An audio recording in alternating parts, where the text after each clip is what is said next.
Sorry guys, I apologize, my camera just froze for whatever reason. Alright, so we go back to range, so I want to write down my y value, and then the y value of either my max or my min, in this case it's 16. And then I just want to check to see if my y values go bigger than it or smaller than it. So in this case, once we circle the 16, I see that all my y values indeed are below that 16. So whenever I go to my y, I want to make sure that my y is smaller than or equal to that 16. Part D, we have what point is symmetric to negative 4, 7. So first I want to find the point, negative 4, positive 7. There's my point. And a point symmetric to it, there's two different ways to find it. I personally like to just take this and draw a line straight across. If I draw my line straight across, I can see that it goes from this point and it also touches my parabola at that point, and so that is my symmetric point. Or I could go in and I can actually draw my axis of symmetry. So my axis of symmetry would be this line going right through my vertex.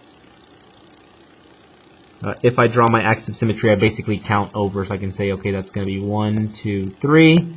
On the other side, I also have 1, 2, 3, and I finally get to that point. Again, symmetry, symmetric, that means that if it's same 3 on this side, it also has to be 3 on that side.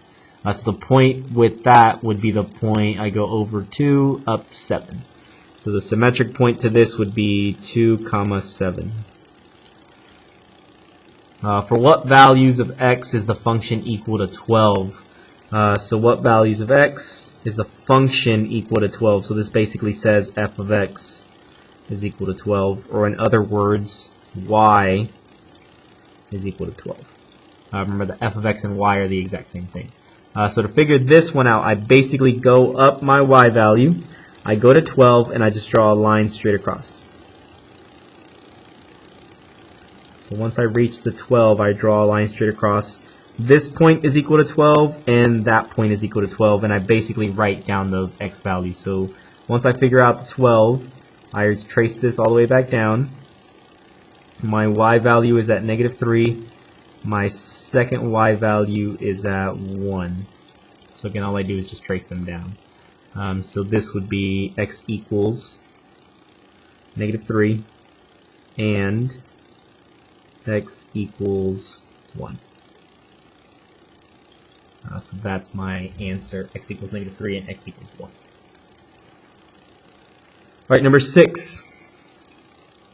Given the function y equals negative parentheses x minus 2 squared plus 16, tell whether the following statements are true or false. If false, correct the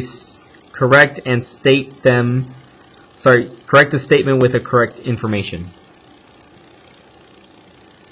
Alright, so once again, we're given an equation. Anytime that you're given an equation, go ahead and type it into your calculator.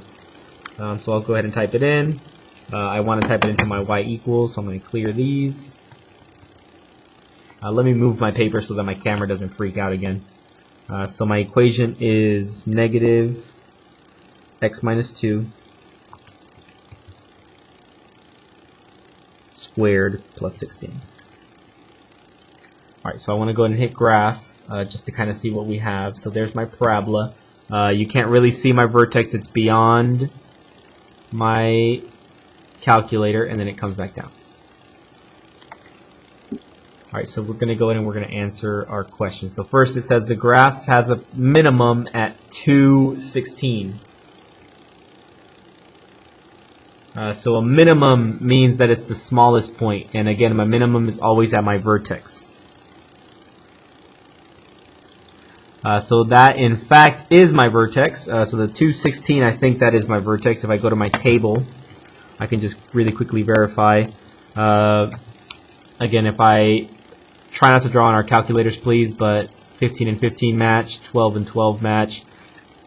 If I scroll down one more, 7 and 7 would match, right? So 216 is in fact my vertex, but it is not my minimum. Instead, it's my maximum. So with this, we're going to scratch that out.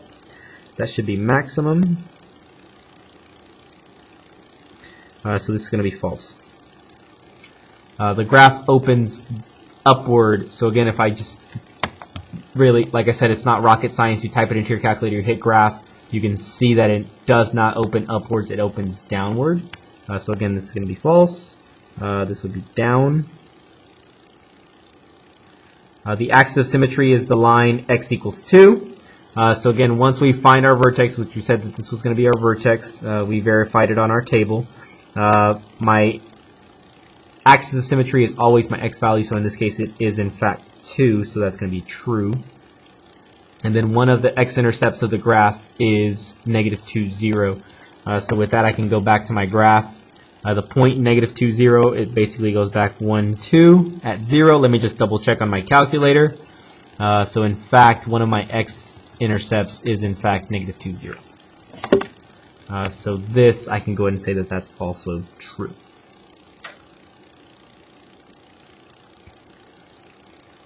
Alright, we'll go ahead and do number 7. Number 7, we have an object that's thrown upward from the top of an 80-foot tall building with initial velocity of 64 feet per second. The height of the object, the height h of the object after t seconds is given by the quadratic equation h of t equals -t squared plus 6t plus 40. Use this function to answer the following questions. Alright, so once again, we look at our equation, or we look at our question. We have an object that's thrown from the top of an 80-foot tall building with initial velocity of 64 feet per second. I've already told my students this, but maybe you're not in my class and you're watching this for the first time. All of this basically tells you how they came up with this equation. Anytime you're talking about real world applications like throwing a ball or throwing, I guess in this case, an object, all of this stuff you don't really need. The reason you don't really need this is A, because this is sort of higher level physics, and also because, you know, gravity plays a part in this, and so they go in and they calculate gravity for you. For example, nowhere in my equation do I see an 80. Nowhere in my equation do I see a 64 because they've already gone in and they've calculated all the gravity and all this stuff for us.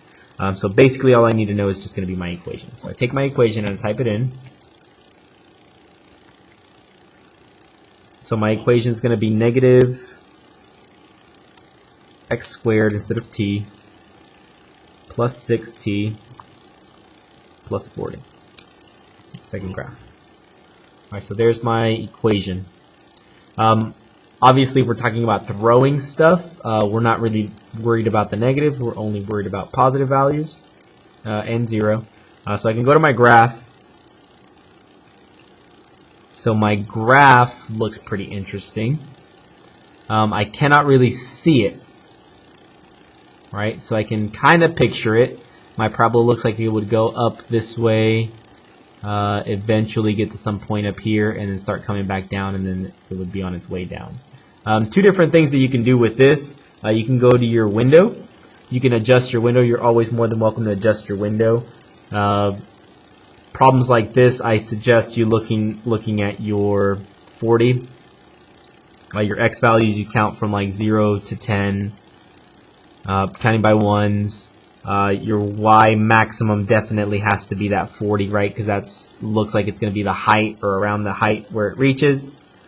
And then the rest of your values. So you can more than welcome to play around with that.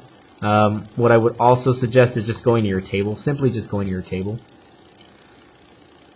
Once I go to my table, again, I'm only worried about positive values, especially if we're talking about a real world application, throwing an object. There's no such thing as negative time. So I'm only worried about my positive values. So then I just kind of start looking for my vertex, and I see that the 49 is the only one that doesn't have a pair. 48 and 48 do. 45 and 45. 40 and 40, the only one that doesn't have a pair is going to be 349. So what is the ball's maximum height? Remember that your x value is time. Whether it's in seconds, years, hours, whatever we're measuring in, x value is always time. Your y value is height. Because your height depends on the time that you stop and look at where the ball is. So what is the maximum height of the ball? What is the maximum y value that I get to? Well, the maximum y value that I get to in this case is going to be 49. This will be 49. And usually you try to look for what you're measuring in. It doesn't really say, but it says foot in feet, so I'm assuming that it's going to be feet. How many seconds does the ball reach its maximum height? So again, that basically just goes right back to my vertex. So it reaches the height of 49 at 3 seconds. So we can go and say 3 seconds. How many seconds total was the ball in the air? So basically now we just kind of scroll down until we hit 0 or close to 0, just because 0 is ground level. 0 is when the ball would hit the ground, so it looks like at 10 seconds it's at height 0 or on the ground level. So this we can go ahead and say that the ball was in the air the entire time, so it took it 10 seconds to finally come back down.